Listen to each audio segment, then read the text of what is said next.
نبی کریم صلی اللہ علیہ وسلم بارک راضی احادیث مبارکو کے راضی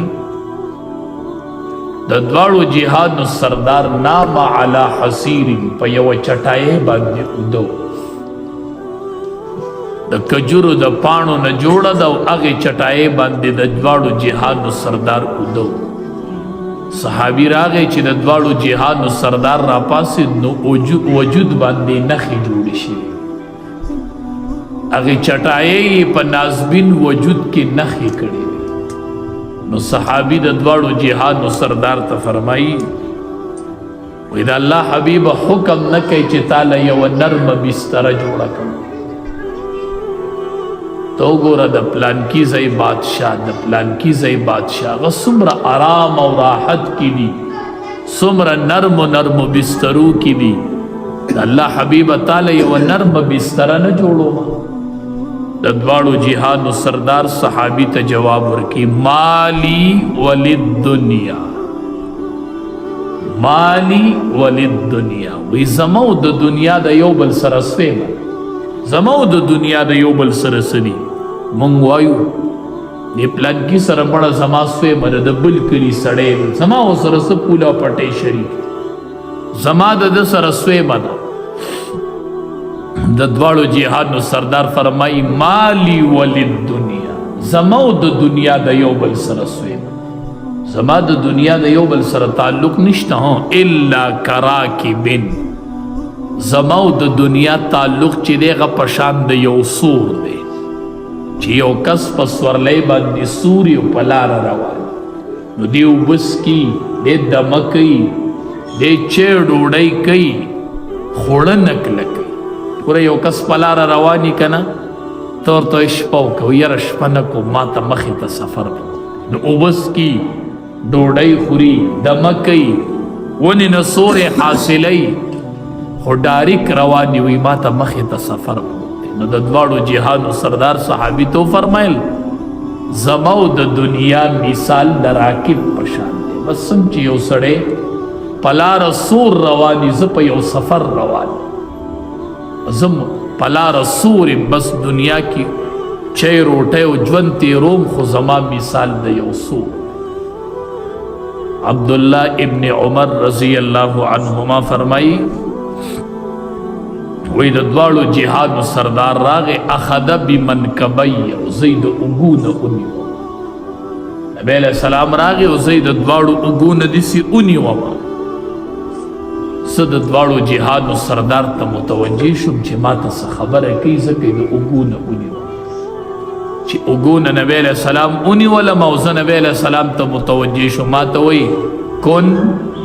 فی الدنیا کانک غریب ابن عمر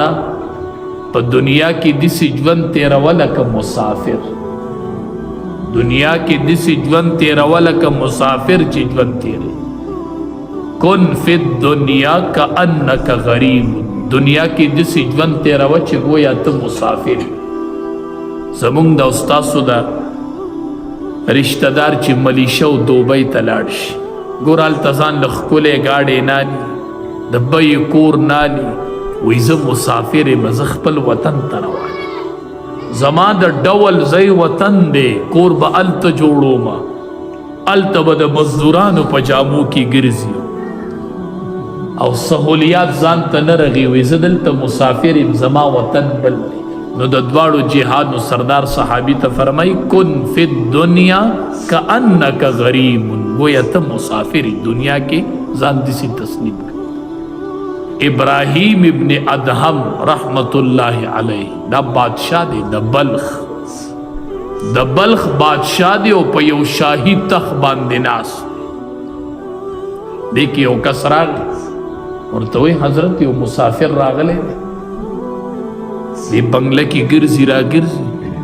شاہی دربار کی گرزی را گرزی دوی راوے وارا ابراہیم ابن ادہم رحمت اللہ علیہ اور توی سکے غور توی دا سرائی میں کتلا دا سرائی میں کتلا دیور توی دا سرائی نه دا شاہی محل دے زپ شاہی تخ ناسی دا شاہی محل دے غور توی نه دا سرای د سرای دا مې لږه کتله وی نه دا شاهي محل دی دی ورته وی دا شاهي محل دی وی آو وی دې کې ستا نه مخکې څوک وی زما پلار وی د هغه نه مخکې پکې څوک وی د هغه پلار وی د هغه نه مخکې څوک وی د هغه پلار زما نیکه او بیا مې د نیکه پلار نو وی ابراهیم ابن ادهم سره یو مسافر خانه وی دی ته چې یو ورځ پکې د یو مسافر شپه یو بل ورځ پکې د بل مسافر شپه د پرون دی پکې د پلار شپه و نن دی پکې ستا شپه سبا به پکې ته نه او د بچو باندې شپه دا مسافر خانی دی د دنیا کولو دا مسافر خانی دی او دا سرای دی سرای مسافر راضی شپه پکې تیری او روان دی نبی علیہ السلام را تلومبے خبر دا وکړه چې کن فی الدنیا کأنک غریب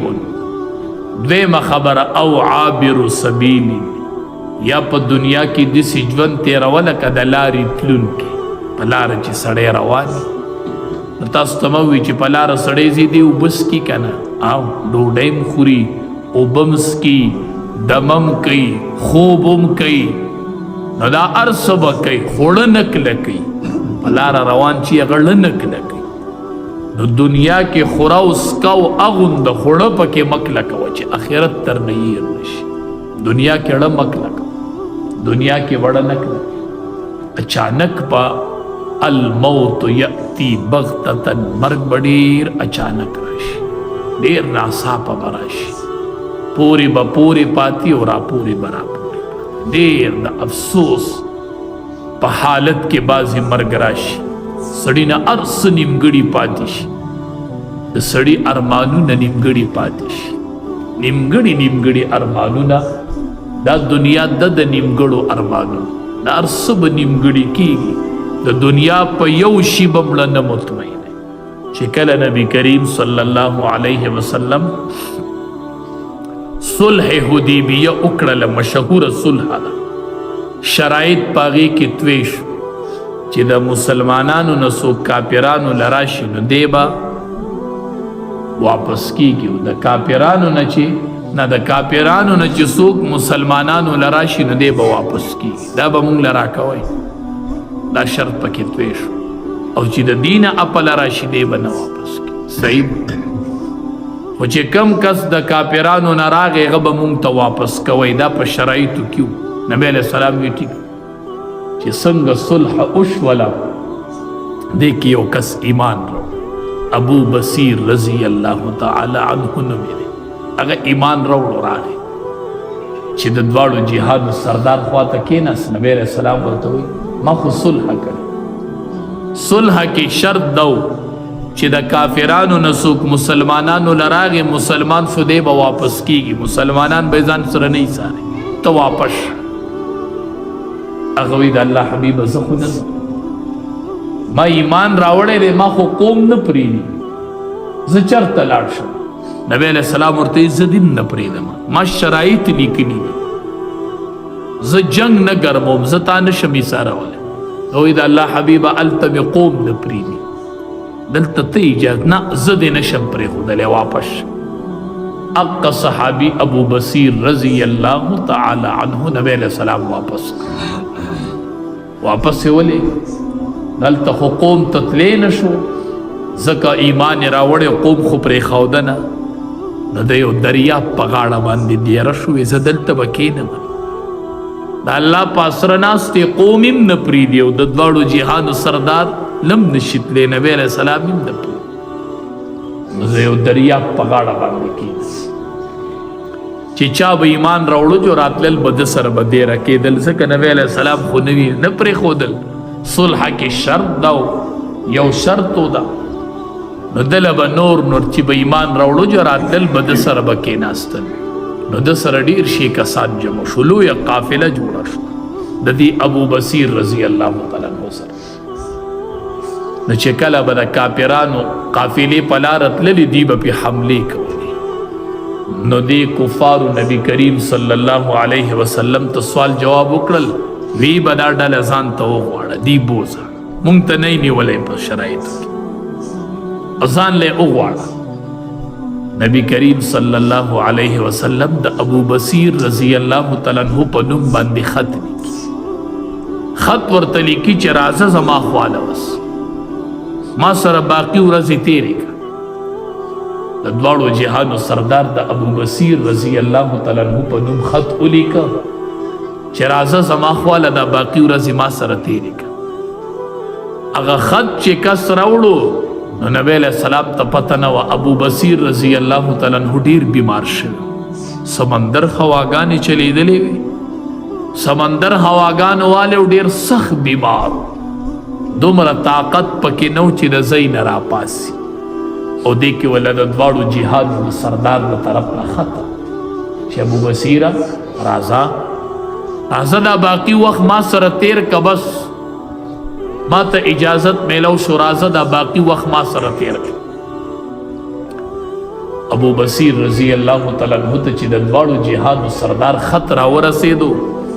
نو ډیر بیمار دی، پاسېدلی نشي. نو د دواړو جهادو سردار خط را واغست، خط راغستی دی او داسې خط پړاوی چې نبی علیہ السلام ورته خط کې لیکلي چې زما خواله راځه، ما ته واپس لیږلی وی خدا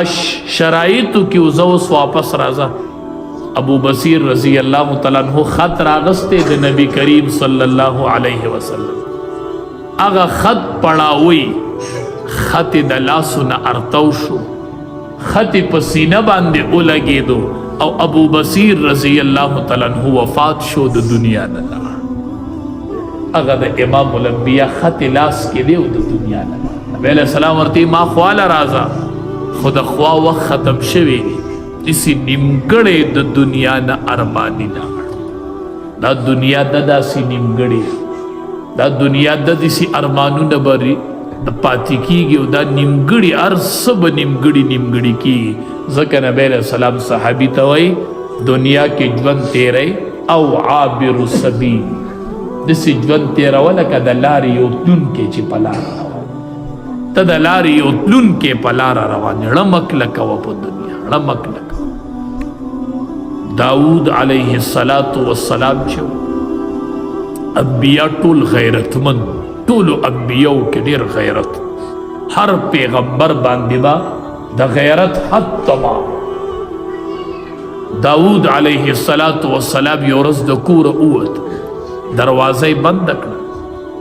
ووت د کوره او دروازه یې بنده کړله. دې کې ناشنا کس بیبي چې وکتل یو ناشنا کس کور کې ولاړ دی. بیبي حیران شو، دا څوک راغی، دا د کوم طرفه راغی، زه به داود علیه السلام ته څه ویم. بیبي حیرانه ده، ناشنا کس کور کې ولاړ دی. دې کې داود علیه السلام را دنته شو. چې داود علیه السلام راغی، داود علیه السلام چې ولید ناشنا کس ولاړ دی، وی من انتا، من انت، وی ته څوک یې؟ هغه ورته وی انا الذی لا اهاب الملوک، زه هغه کس یم چې زه د بادشاهانو نه یریږم، هغه کس یم چې ما پردي نشي ایسارولی، آبادي مې نشي ایسارولی، د بادشاهانو نه نه یریږم. لا اهاب الملوک، بادشاهانو نه یره نه کوم، ما تا د بادشاہ نه یریږم. داود علیہ السلام ورته وی خواب مرحبا مرحبا، ته خو ملک الموت چې د بادشاهانو نه نه یریږي او پردي دې نشي منع کولی، نو ته خو ملک الموت راغلی. مرحبا مرحبا، په خیر علی، بیا خو په خیر علی، بیا خو په خیر علی، بیا خو ته ملک الموت داسې فرشته ده چې د بادشاهانو نه نه یریږي، داسې فرشته ده چې په آبادۍ پروا نشي. وی زه بادشاهانو نه نه یریږم، ما آبادي او پردي او شیشې نشي منع کولی. نو داود علیہ السلام ورته وی بیا خو مرحبا، بیا خو په خیر علی، بیا خو ته ملک الموت. وی او زه ملک الموت یم او دا فرشته راغلی وه او د داود علیه السلام نه روح اغستو، د روح د پاره راغلی وه، روح یې ترې نه واغستو او واپس لاړه. دا داسې فرشته ده چې د بادشاهانو نه نه یریږي، آبادي او پردي نشي منع کولی. اذا جاء اجلهم لا يستأخرون ساعة ولا يستقدمون. چې نیټه راله بیا به پکې هېڅ نه ډېرې سختې راته پرتې دي ډېرې سختې ډېر سخت حالت مونږ ته مخې ته پروت دی ګوره ډېر سوچ کوئ ډېرې دعاګانې کوئ وایي خدایه اخره خاتمه مې په ایمان کې نبی علیه السلام چې به لښکر لیږه لښکر به یې رسختو د دواړو جهان وي استودع الله زه تاسو د الله په امان کې سپارم اخیری به یې ورته وي زه تاسو له دعا کوم چې الله اخیره خاتمه نیکو اعمال پته نه لګي چې زنکدن به څه حالت کې راځي څنګه حالت به وي کم حالت کې به رانه روح خیږي او څه سختي وي بی بی عائشہ رضی اللہ تعالی عنہا فرمائی وی د دواړو جهانو سردار د زنکدن حالت چې شروع شو نو یو لوښی مخې ته پروت و هغې کې اوبه وې نبی علیه السلام به هغه لوښي کې داسې لاس لوند کو داسې به یې راښکته وی لا اله الا الله ان للموت سکرات لا اله الا الله ان للموت سکرات نشته دی لایق د عبادت سوا د الله نه د مرګ ډېرې سختۍ دي د مرګ ډېرې سختۍ لا اله الا الله ان للموت سکرات بېشکه د مرګ ډېرې سختۍ دي د مرګ ډېرې چپي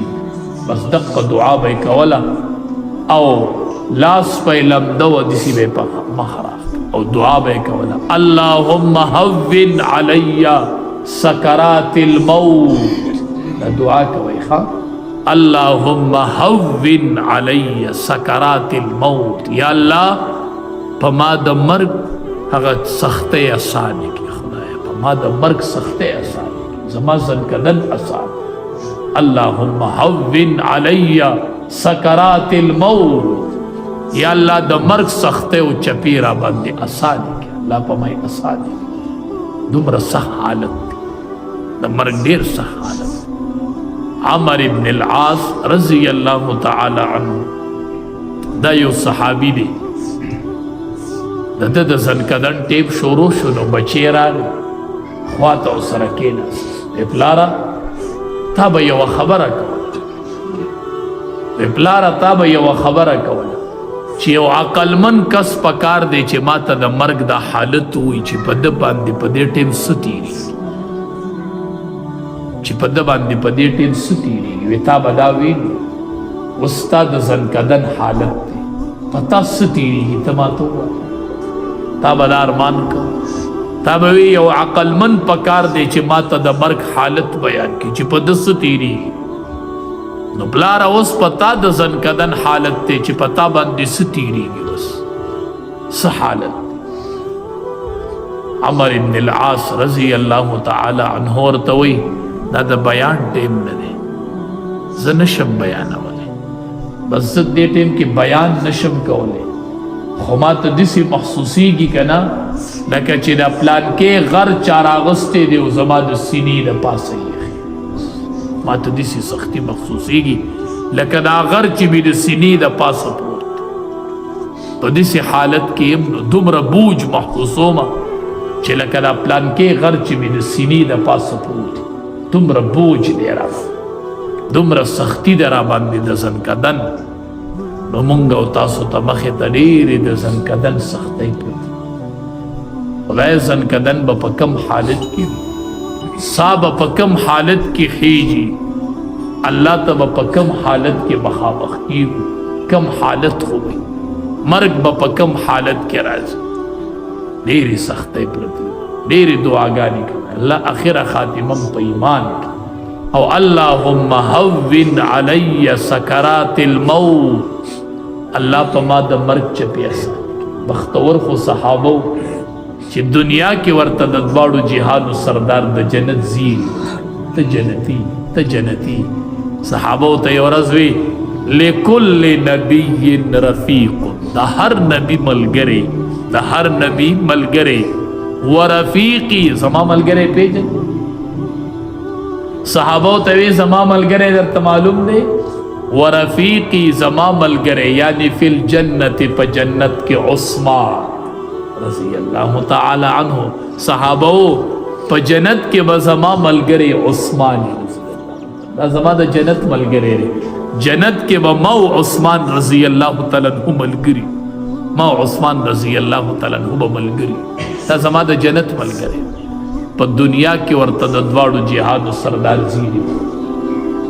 ابوبکر صدیق رضی الله تعالی عنہ د نبی علیہ السلام نه تپوس. یو ورځ ابوبکر صدیق رضی الله تعالی عنہ را دنده شو، نبی علیہ السلام چې ولید ورته وی انت عتیق الله من النار، ته آزاد شوی د الله د اور، ته آزاد شوی صحابي عتیق. فیومئذ سمی عتیقا. بی بی عائشہ رضی اللہ تعالی عنہ فرمائی دا اغی ورځې نه پس په زما پلار ته خلقو عتیق وی. عتیق مانا د جهنم د اور نه خلاص صحابي را روان، آزاد شوی صحابي. مختور خو صحابو چې دنیا کې پی زیری راغله. نبی علیہ السلام به ته جنتی، عشره مبشره، لس صحابه چې دنیا کې پی د جنت زیری راغله،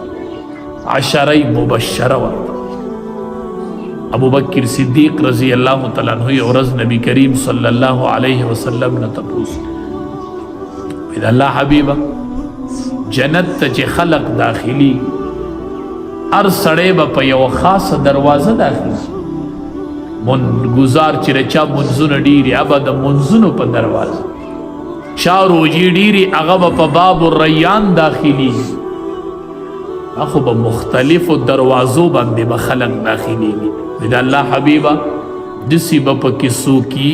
چې په هره دروازه به داخلي دی شي، دسی به هم سوکي چې په کومه دروازه داخلي دی بشي. د دواړو جهاد سردار ورته فرمایي وارجو ان تكون منهم،